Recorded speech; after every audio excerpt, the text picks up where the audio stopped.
دوران عزیز دهم سپتامبر سال 2025 قرار داریم در ناحیه 5 از باغ سیبی اکای فرقت یک نوار میکنیم. یک تربوز بر خدا هم دوران عزیز این تربوز زرد رو ببینید. این تربوز زرد رو بسم الله الرحمن الرحیم اکای فرقت با ما کشته خورد. نکی که سالکک دیر شده است، درونش فلوختر شده است. در حقیقت تربوز بوده است. این که اکای فرقت این سورت تربوز چی نام داره؟ تربوز زرد. توجیکیکات تربوز زرد. 8 ایون کرده بودن و ببینید چه بسیار درونش.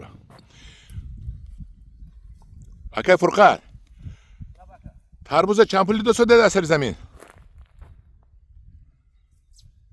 تربوز обычныйда تربوز سرخه средний калонша 13 сомон.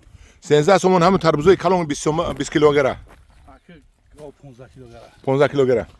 تربوز 15 کیلوگرم 13 سومون سپاری شدن که یک سومونی هم نمیبراید از نرخی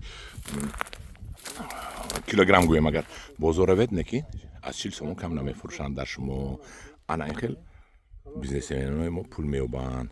13 سومون از سر زمین دو ساده است. تربوزی که ما یک نوار پیش نشون دادم که انا هوای رو 13 سوم از سر زمین دو ساده است. این تربوز از تربوز زرد می باشد. همین تربوز هم گویم می شود. من همین تربوز 13 سومون. این تربوز رو ببینید. این 15 کیلو تربوز 13 سومون. آفرین به شما اکای فرقت.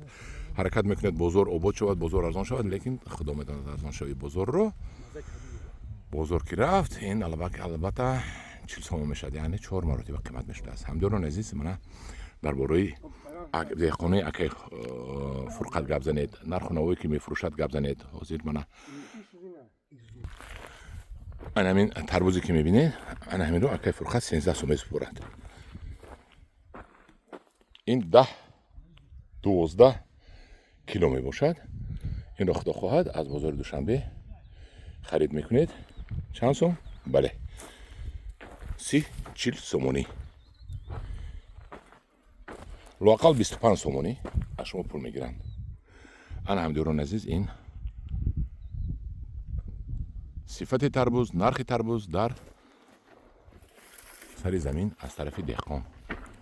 این نه تربوز رو ببینید.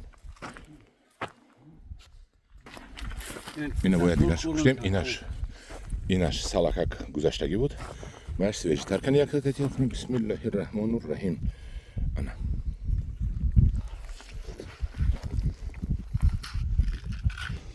با مزه یک مزه چی میکنه؟ کدو. مزه کدو شیرینه. لیکن پر مزه کدو نمیکنه. لیکن بسیار خوشخوره. خوشخور بوده است.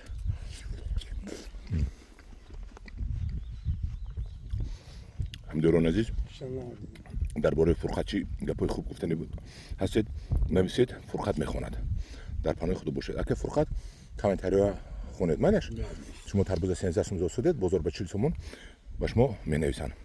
من فرقت همینجا همه کامنتاتوراتون میخواند. رحمت به دقتتون.